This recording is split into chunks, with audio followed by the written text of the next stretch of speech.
Salamat sa Ginoo ano sab kita mga igsuon alang sa pagpaminaw sa mensahe sa Dios sumala sa iyang pulong karong adlaw. Ato pagahisgutan ang bahin sa mga alagad sa Dios. Tanang Kristohanon naninguha nga mahimong maayong alagad sa Dios. Wa siguro'y Kristohanon nga dili gustong mahimong maayong alagad sa Ginoo. Apan daghay nahisaylo ni ining mga tinguhaa. Labi na sa mga magwawali sa atong panahon, mga nahulog sa mga tentasyon. Kay balota nga ang tentasyon sa kalibutan mao ang lust of the eyes, lust of the flesh, and pride of life. Sa panahon pa nato, ang tentasyon bahin sa bulawan, gold, glory, and girls. Kasagaran maoy ikahulog sa mga magwawali. Apan dilibot pasabot, gaway maayong magwawali. Way mga maayong alagad sa Dios. Doon na pagayoy mga maayo og nanininguha nga mahimong maayong alagad ni Kristo. Kung usa ka sa mga naninguha nga mahimong maayong alagad ni Kristo, igsuon atong pagabasahon ang usa ka parte sa balaang kasulatan sa 1 Timoteo Kapitulo 4, versikulo 6 ngadto sa 10, atong pagabasahon og ato kining pagauluhan ang pagkamaayong alagad ni Kristo unsaon man. Atong basahon maigsuon nagaingon. Kung kining maong mga tugon imong igapahinumdum sa mga igsuon, ikaw mahimong maayong ministro ni Kristo Jesus. Binuhi sa mga pulong sa pagtuo og sa maayong tuluhan nga imong ginasunod. Apan likayi ang mga sulosigilanon nga dili Dios nun, nga angay lamang sa mga babaeng tigulang. Bansaya ang imong kaugalingon diha sa pagka-Dios nun. Kay samtang ang pagpaugnat sa lawas may diyutayng kapuslanan, ang pagka-Dios nun mapuslanon gayod sa tanang paagi. Sanglit kalauman man kini alang sa kinabuhi karon, o usab alang sa kinabuhi nga umalabot. Ang maong sulti o doktrina kasaligan og takos gayod nga pagadawaton sa hingpit. Kay tungod sa maong tuyo kita nagapangabudlay o nagapanglimbasog sanglit ang atong paglaom gikapahimutang ta man diha sa buhing Dios nga mao ang manluluwas sa tanang mga tao, ilabi na gayod sa mga nanagtuo. Magampot ta maigsuon, paningwaaw nato nga masabtan nato kining pulong sa Dios kung may makapahatag ka natong kalig-on pagtubo sa atong pagsalig pagtuo diha kaniya. Dalay ko namong Amahan, salamat nining imong pulong karon nga imong giablihan. Hinaot pa nga imo sa pag-aablihan ang among kasing-kasing. Kay tungod ikaw lang gyud dunay gahom niini sa pag-abli o paghatag o pagsabot kalinaw diha sa pag tuki sa imong pulong. Hinaot pa nga kining tanan makahatag kanamo og kalig-on og pamaagi diha sa pagkamaayong alagad ni Kristo. Kining among pag-ampo diha lamang sa ngalan sa Ginoong Kristo. Amen. Kining bersikulo nga atong gibasa karon mga igsuon, dunay tulo ka biblikanhong paagi sa pagkahimo nga maayong alagad ni Kristo. Dunay tulo mga igsuon. Primero, itugyan ang imong kaugalingon sa espiritual nga panlawas. Espiritual nga panglawas. Atong basahon ang bersikulo 6 ngadto sa 7. Kung kining maong mga tugon imong igapahinumdum sa mga igsuon, ikaw mahimong maayong ministro ni Kristo Jesus. binuhi sa mga pulong sa pagtuog sa maayong tuluhan nga imong ginasunod. Apan likayi ang mga sulusugilanon na dili Dios nun, nga angay lamang sa mga babaeng tigulang. Bansaya ang imong kaugalingon diha sa pagka-Dios nun. Nagaingon, bansaya ang imong kaugalingon, tibuok nimong pagkatao, ang imong espirituhanong panlawas diha sa pagka-Dios nun. So mo kani primero maigsuon aron kita mahimong maayong alagad sa Dios. Sa biblikanhong pamaagi dili sa tawhonong pamaagi. Itugyan ang atong kaugalingon diha sa espiritual nga panglawas. Kay tungod sa panglawas, mapili nato ug unsay importante. Angay natong pilion ug unsay importante lamang sumala sa bersikulo 6. Primero natong buhaton aron kita mahimong malig-on ang atong espiritual nga kahimtang, kahimsog sa atong espiritual nga panglawas. Kita pirmi magpahinumdom sa mga kaigsuunan, sa mga tugon, sa mga doktrina nga atong nasabtan. Konteksto niini sa 1 Timothy chapter 4 verse 1, doon ay mga pagtudlo nga dili uyon sa kabubuton sa Ginoo, inay mao'y ginabuhat sa mga relihiyoso. Apan atong itudlo ang tinuod nga doktrina. Ipahinumdum nato kini sa mga kaigsuonan. Sama nimo nga binuhi sa mga pulong sa pagtuo. Kung ikaw alagad ni Kristo, ikaw ministro, ikaw magawali, binuhi ka sa pulong sa pagtuo, sumoy atong ipahinumdum sa atong kaigsuonan. Sama nimo nga naa sa maayong tuluhan nga imong ginasunod. Kinahanglan ato kining ipahinumdum. Ang atong kahimsog sa atong espiritual kinahanglan kini magtubo, magdako. Busa, unsay buhaton nato? Versikulo 7, isalikway ang dili importante. Versikulo 7, letter A lang sa una. Nag-ingon, apan likayi ang mga sulusugilanon nga dili Dios nun.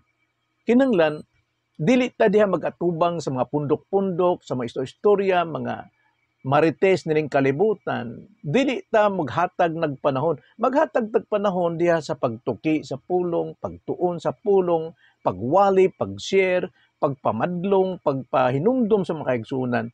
Busa likayan nato ang mga sulusugilanon nga dili kini Dios nun, naigsuon, naa na tradisyon, angay lamang na sa mga dili magtotoo sama sa mga tigulang kuno mga babae.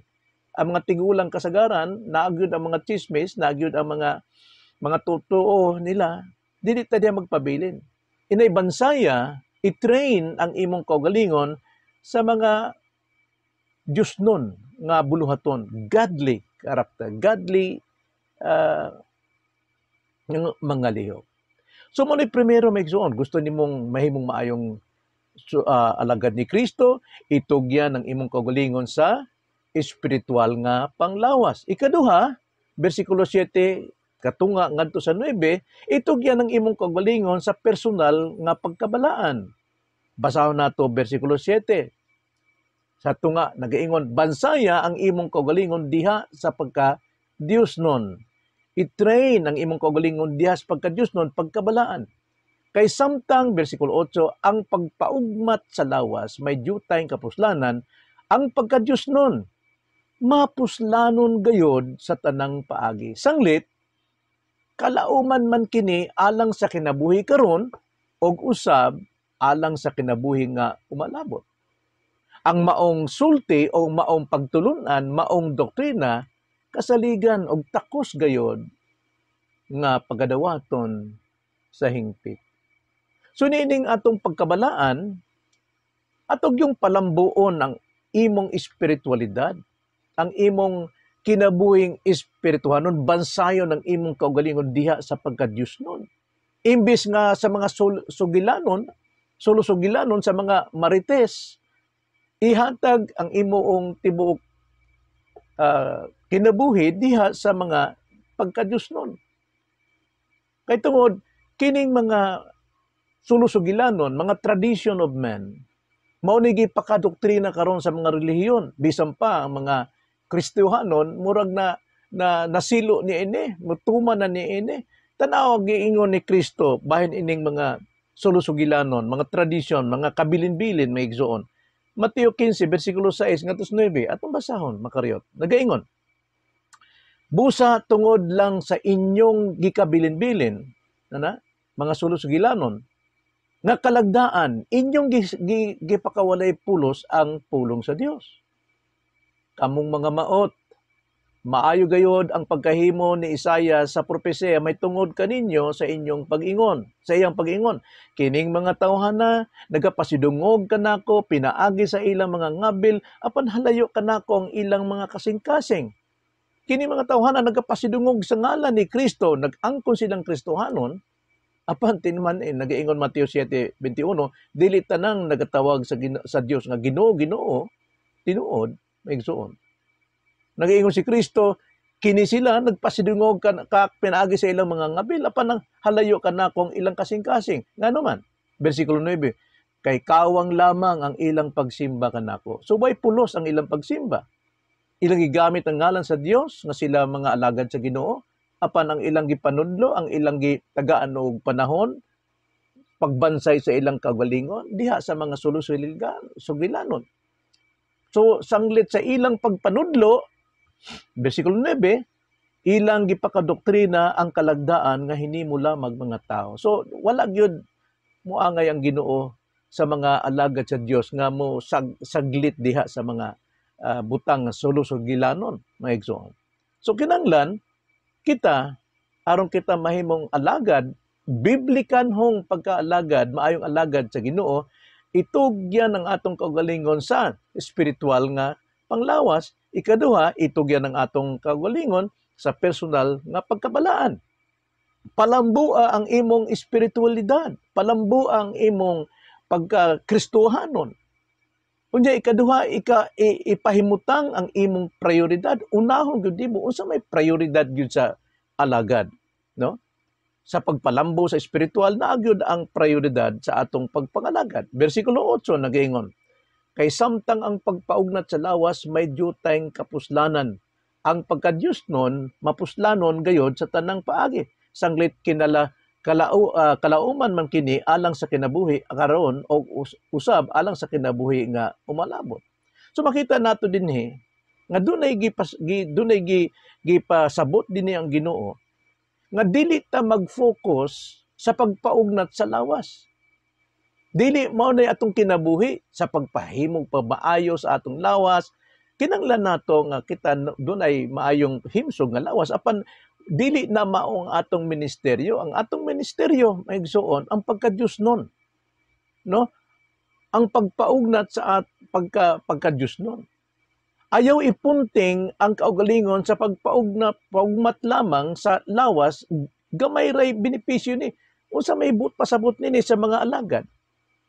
Kasagaran sa mga alagad ang ilang pagpaugmat maigsuon bahin sa ilang panlawas nga benepisyo. Na sila dunay kita sila, no? Dunay mo ganansya sila sa ilang mga pagpangalagad, pagwali kinanglan doon na sila madawat.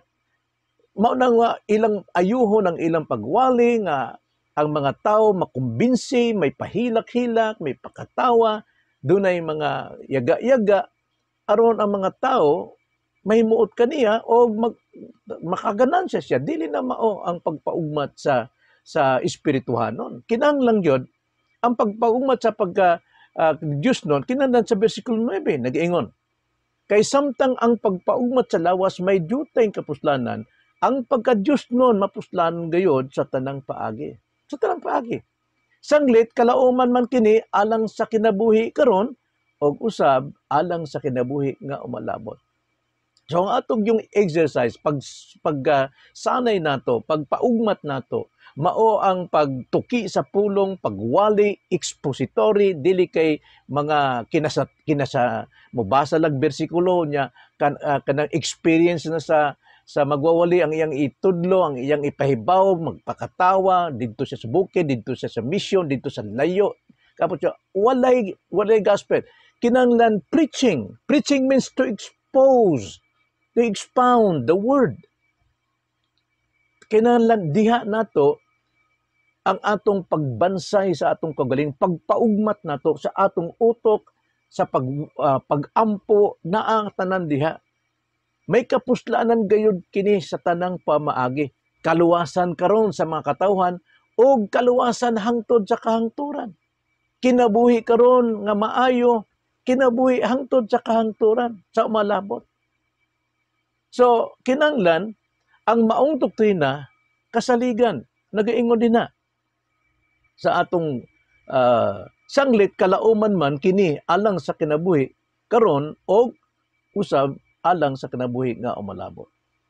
So, kasaligan gyud ang tinuod nga pagbansay, tinuod nga pagpaugmat sa pulong sa Dios, sa pagtuo. O kini angay natong pagadawaton sa hingpit. Ikatulo, maigsoon, nga paagi aron kita mahimong maayong alagad ni Kristo. Nakita natong primero, kinahanglan itugyan ang kagalingon sa espiritual nga panglawas. Ikaduha, itugyan ang kagalingon sa personal nga pagkabalaan. O karon ikatulo, itugyan ang imong kagalingon sa kasibot sa ministeryo. Ana tadag yun masibuton. Ang atong pagpaningkamot na gyud diha sa ministeryo. Sa may ministeryo, mao ang pagwali sa pulong sa Dios. Nagaingon bersikulo 10, kay tungod sa maong tuyo, no, kita nagapangabudlay o nagapanglimbasog sanglit ang atong paglaom gipakahimutang taman diha sa buhi nga Dios. Nga mao ang manluwas sa tanang mga tao, ilabi na gayod sa mga nanagtuo. So takos ang Dios, takos si Kristo sa atong pagpaningkamot, sa atong kasibot, sa pagtuon, sa pag-ila kaniya. Kay tungod daghay mga Kristohanon nangalaglag tungod sa kakulang sa kaalam kang Kristo, kakulang sa kaalam sa Dios. My people perish for lack of knowledge, Hosea 4:6. Subusa nagaingon ng 1 Peter chapter 1, verse 3, nga kinalamulambo kita da sa pagkaila sa Dios, pinaagi kang Kristo. Imbis kasibot sa pagpaugmat sa lawas, sa ganansya sa atong kinabuhi, mga pakinabang sa atong pagministeryo maigsoon, dili na Diyos nun nga tinguha, kundili ka na unod nun. Namanggali benepisyo na kay kasapi ka man, makakaong ka, makapalit kag sakyanan, apan wala gyud ni kalauman maigsoon. So imbis kasibot sa pagpaugmat sa lawas, kasibot ta sa pag-ugmat diha sa atong ministeryo. Ang katuyuan nato mao ang pagbudlay, ang panlimbasog diha sa pagwali aron daghan ang mga luwas, daghan ang mamalig-on, daghan ang maghinulsol sa ilang mga sala, daghan ang mutubo sa ilang pagsalig, pagtutungod sa imong pag-expound, sa pag-preach nimo sa pulong, dili ang imong kaugalingong mga kasinatian mao imong iwali. O mga dagko mga tao na ito, sila Spurgeon, unsa sila kamaayong na mga tao sa Dios, na maayo sila kay tungod nag-focus sila sa pulong sa Dios. So ang pulong mo'y atong iwali, dili kadto mga tao nga mingagi na maigsoon. Pagwali sa pulong, dili ang atong mga experience, kundi expounding, expository ang kinanglan ang pagwali. Kay tungod mahimong bag-ohon sa Dios ang mga butang sa imong ministeryo. Ang Dios mo nakahibalo niya na. Tan basa natong utrong bersikulo 10. Kay tungod sa maong tuyo kita mga budlay o nagapanghimlimbasog sanglit ang atong paglaom gikapakahimutang taman diha sa buhing Dios. Nga mao ang manluluwas sa tanang mga tao, ilabi na gayod sa mga nanagtuo. Unsa man ang kalawasan? Maluwas ba tanan tao? Kay balutang wala, kay tuwa man si Judas sa impyerno. Kini kaluwasan sa kahimtang sa mga tao nga ang mga tao na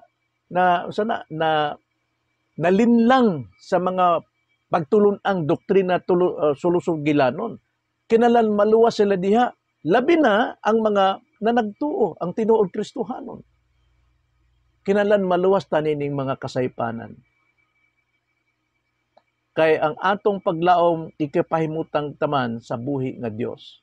Siya mo'y mag-usab, siya ang magluwas kanato, siya maghatag kanato og grasya sa alang sa atong kinabuhi nining kalisdanan nining kalibutan. Labi na gyud ang mga magtotoo. So nakita nato migsuon. Bersikulo Timoteo 4:6 kung buot nimo nga mahimong maayong alagad sa Dios, naa ni. Naa ang pulong sa Dios, magatudlo ka natong pamaagi. So dili makawang ang imong pagpaningkamot isip nga ikaw alagad sa Dios. Itugyan lamang ang imong kaugalingon sa espiritual nga panglawas, itugyan lamang ang imong kaugalingon sa personal nga pagkabalaan, itugyan lamang ang imong kaugalingon sa kasibot diha sa ministeryo. Mao na ang atong pagabuhaton. Ato kining trabaho. Kay tungod ang grasya sa Dios sa pagkaluwas kanato, pagkabag-o kanato, nahuman na. Ato lang ipanginabuhi ang atong kabaguhan. Amen? Ampo ta migsuon. Salamat Lord nining mensahe nga amo karong nadawat. Tinuod gayud nga ikaw ang magbalaan sa mga imong katawhan. Apan duna sab may mga responsibilidad nga among pagabuhaton ang among pagkabalaan o among balaanon ang among kinabuhi. Hinaot pa nga nining mga pulong nga among nadawat karon mao kani maghatag kanamo og direksyon paagi sa unsaon namo na kami mahimong alagad nimo nga imong mahigugma nga kami mahimong maayong alagad ni Kristo. Salamat Lord. Panalangini ang tanan nining minsaya. In Jesus' name. Amen.